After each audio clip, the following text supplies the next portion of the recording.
मेष राशि वालों मित्रों, राहु और शनि, जी हाँ मित्रों, शनि और राहु ये दोनों एक ही दिन अपना नक्षत्र बदलेंगे। ये बहुत बड़ा संयोग है कि एक ही दिन ये दोनों अपना नक्षत्र बदल रहे हैं। और आपको जानना बहुत ज़रूरी भी है क्योंकि आप ही के ऊपर शनि की 7.5 का प्रथम चरण चल रहा है।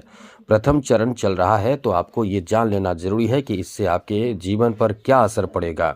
क्योंकि राहु जो हैं वो शतभिषा नक्षत्र में चले जाएंगे 20 जनवरी दिन मंगलवार 2026 को, यानी कल। और ये 2 अगस्त 2026 तक इसी नक्षत्र में यानी शतभिषा नक्षत्र में राहु रहेंगे। इसके साथ साथ शनि जो है वो उत्तरा भाद्रपद नक्षत्र में चले जाएंगे और 17 मई 2026 तक रहेंगे। तो ये दोनों ग्रह जो है वो इसी तरह से अपना नक्षत्र बदलेंगे और इससे आपकी राशि पर क्या असर, क्या प्रभाव पड़ेगा, ये आपको जानना बहुत ज़रूरी है।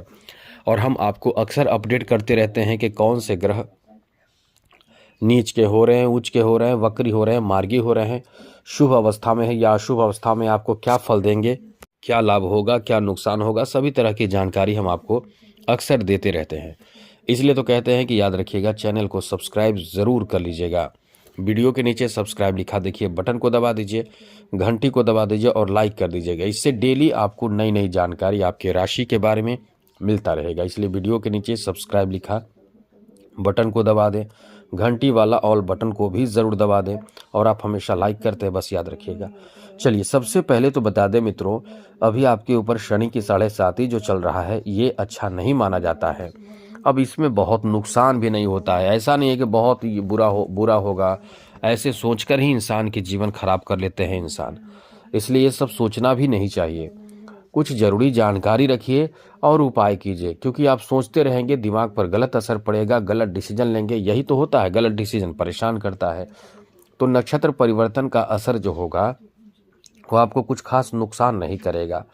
यह है कि उत्तरा भाद्रपद नक्षत्र में विशेष काम बनने लगते हैं, जहाँ से जो नुकसान होने की स्थिति रहती है उसमें राहत मिलने लगता है। बहुत राहत तो नहीं मिलेगा लेकिन कुछ हद तक राहत मिलेगा। जैसे राहत कहाँ मिलेगा हम आपको बताएंगे। जैसे द्वादश भाव में शनि बैठे हैं तो बहुत खर्च हो रहा है इस समय। तो ये जो और खर्च जो हो रहा है वो आपका कुछ बेकार चीज़ों में खर्च हो जा रहा है, बहुत ख़राब चीज़ों में खर्च हो जा रहा है, जिसका कोई मान, कोई इज्जत, कोई क्रेडिट भी आपको नहीं मिल रहा है। लेकिन यहाँ आपको जो खर्च होगा उसका क्रेडिट भी आपको प्राप्त होगा। यानी समझ ले कि आप खर्च करेंगे तो आपको सम्मान भी मिलेगा कि हाँ आपने खर्च किया है, आपको संतुष्टि भी मिलेगा, क्योंकि धार्मिक चीज़ों पर भी खर्च होंगे, किसी की शादी विवाह मांगलिक कार्यों पर भी खर्च होंगे और किसी ज़रूरी चीज़ों की खरीदारी जो आपके घर परिवार की आवश्यकता की चीज़ हो उस पर खर्च करेंगे। तो निश्चित रूप से आपको राहत भी मिलेगा कि चलो अच्छी जगह पे खर्च हुआ, तो ये खर्च का भी समय रहेगा। दूसरी बात है, स्थान परिवर्तन होता रहेगा। और यदि जॉब कर रहे हैं तो स्थान परिवर्तन अब तक नहीं हुआ है तो स्थान परिवर्तन ये करा देगा। और अच्छी बात यही रहेगी कि आपके मनचाहा जगह पे ट्रांसफ़र होने की स्थिति बनेगी। जैसे होते क्या है कि आपके मनचाहा जगह पे आप जॉब नहीं कर रहे होते हैं, बहुत दबाव में रहते हैं, बहुत कष्ट में रहते हैं, खाने पीने और मतलब व्यवस्था अच्छा नहीं होता है, लेकिन फिर होता भी है तो वहाँ के वातावरण आपको सूट नहीं करता है। तो अब जो समय है उसमें आपके इच्छा के अनुसार मनचाहा स्थान पे ट्रांसफ़र होने की भी बहुत अधिक संभावना रहेगी, जो आपके मतलब कह सकते हैं कि राहत देगा कि चलो अच्छा हुआ। अब आगे बात करें तो इसमें इस समय जो है वो द्वितीय भाव पर शनि की दृष्टि, तृतीय दृष्टि पड़ रही है। अब द्वितीय भाव पर शनि की दृष्टि पड़ने से क्या होगा, ये जो है समय आपके परिवार को लेकर जो खटपट और नाराज़गी, जो टेंशन चल रहा था उसमें थोड़े से राहत मिलेगा। लेकिन ये यदि आपने ध्यान नहीं रखा, वाणी पर कंट्रोल नहीं रखा, तो झगड़े विवाद होने ही हैं, बढ़ेंगे झगड़े विवाद, तो इसका ध्यान आपको रखना पड़ेगा। साथ साथ इस समय आपको बता दें कि छठे भाव पर सप्तम दृष्टि शनि की पड़ रही है और ये सप्तम दृष्टि छठे भाव पर पड़ने से स्वास्थ्य से संबंधित परेशानी, टेंशन बढ़ता है। चोट लगने की घटना, दुर्घटना होने की परेशानी या बना रहता है, स्थिति बनी रहती है। लेकिन यहाँ है कि आपको अगर पहले से शनि का उपाय कर रहे हैं तो बहुत अच्छी बात है, कुछ नहीं होगा। यदि आप कुछ उपाय नहीं कर रहे हैं तो उपाय करना शुरू कीजिए, वरना अभी जो शनि का नक्षत्र परिवर्तन होने वाला है इससे आपको राहत मिलेगा यही कि कुछ कम हो जाएंगे, जैसे बड़े एक्सीडेंट या बड़े चोट या बड़े परेशानी कम हो जाएंगे। लेकिन उपाय कर रहे होंगे शनि का तो समझ ले कि बहुत हद तक राहत मिल जाएगी, मतलब ना के बराबर, क्योंकि उपाय से अपने आप सब कुछ ठीक होने लगते हैं। आगे बात करें तो शनि की दृष्टि नवम भाव पर है, जहां किस्मत आपका कभी साथ भी नहीं दे रहा है, लेकिन ये समय रहेगा, ये नक्षत्र परिवर्तन से आपको टेंशन कम हो जाएगा, किस्मत भी साथ देने लगेगा। अब यही रहेगी शनि की स्थिति, तो आपको इन बातों का ध्यान रखना है। अब आपको बता दें राहु का क्या प्रभाव रहेगा। राहु, अच्छी बात है कि राहु आपके लाभ के घर में है, और राहु का जो शतभिक्षा नक्षत्र में जाना 2 अगस्त तक रहेंगे इसी नक्षत्र में, तो यहाँ आपको धन से संबंधित कोई शुभ समाचार प्राप्ति कराएगा। पैसे को लेकर यदि आप परेशान चल रहे हैं, धन को लेकर परेशान चल रहे हैं, कमी आपके पास राहु शनि कर रहे हैं, पैसे को लेकर कमी हो ही रही होगी निश्चित रूप से, कभी पैसे ज़्यादा खर्च होना, पैसे को लेकर कोई भी ऐसी टेंशन तनाव चल रहा होगा जिसमें आप बहुत परेशान होंगे।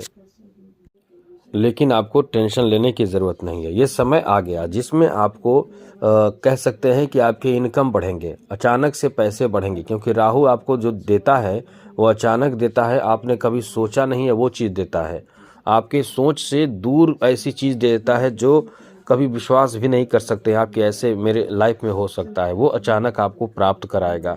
यहाँ स्थिति आपकी बहुत अच्छी है, जो धन में वृद्धि कराने वाला है और इनकम बढ़ा देगा, पैसे को लेकर जो चिंता है वो ख़त्म कर देगा, कम कर देगा, और साथ ही साथ आपका कोई बहुत बड़ा कह सकते हैं आपके लिए सरप्राइज़ होगा, आपको कोई बहुत बड़ा फ़ायदा, कोई बहुत बड़ा धन लाभ इस समय हो सकता है। इनकम बहुत अच्छा होगा, धन प्राप्ति कराएगा।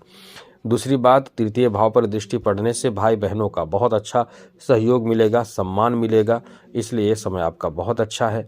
साथ ही साथ यहाँ पंचम भाव पर भी दृष्टि है, तो संतान को लेकर बहुत अच्छा समय रहेगा, कोई शुभ समाचार आपको संतान दे सकते हैं, संतान से जुड़े एक अनुकूल स्थिति बनेगी। लेकिन टेंशन वाली बात दूसरी बात यह है कि प्रेम संबंध में थोड़े से खटास किसी के साथ यदि चल रहे हैं तो ध्यान रखिएगा, कोई आपको बदनाम ना कर दे, इस बात का ध्यान आपको जरूर रखना चाहिए। कभी कभी होता भी है ऐसा कि आप जो हैं वो क्लियर करना चाहते हैं कि आपके साथ नहीं रहना, या प्रेम संबंध को तोड़ना चाहते हैं, या कुछ ऐसी बात सोचते हैं, उसमें आपको बदनाम कर भी दिया जाता है। तो यहाँ थोड़ा ध्यान रखें, क्योंकि आप क्रोध करेंगे तो मन आपका भ्रमित हो जाएगा, वैसे भी आप बहुत गुस्सैल भी इंसान होते हैं, तो ध्यान रखिएगा ज़रूर। आगे बात करें तो नवम दृष्टि सप्तम भाव पर राहु की है, तो यहाँ आपको अपने जीवन साथी से अनबन होने की पूरी संभावना है, ये याद रखिएगा, थोड़े संभल कर चलें तो बहुत अच्छा रहेगा। साथ ही साथ आप अपने बिजनेस पार्टनर के साथ भी झगड़े कर सकते हैं, या कह सकते हैं कि टेंशन बढ़ सकता है, तो इसका ध्यान रखिएगा। और परेशानी, जो भी परेशानी शनि और राहु का है, एक लाइन में आपको बता दे, उपाय कीजिए, सब ठीक हो जाएगा, कोई बहुत बड़ी परेशानी नहीं है। आपको चाहिए कि काले कुत्ते हो, कोशिश करें यही, लेकिन कुत्ते को भी अगर आप रोटी खिलाते हैं, मीठी रोटी में गुड़ डालकर, सरसों तेल मिलाकर खिलाते हैं, तो राहु और साथ शनि एक ही उपाय से दोनों शांत हो जाते हैं, और 7.5 में तो ऐसा राहत आपको मिलता है कि आप समझते हैं कि बहुत ज़्यादा आपको राहत मिलता है। बाकी बहुत उपाय हैं, हनुमान चालीसा का पाठ करें, ये सब करें, तो इस तरह से जीवन आपका सुधर जाता है। तो आज के लिए इतना ही, चैनल को सब्सक्राइब रखिएगा। जय माता दी, राधे कृष्णा, ओम नमः शिवाय।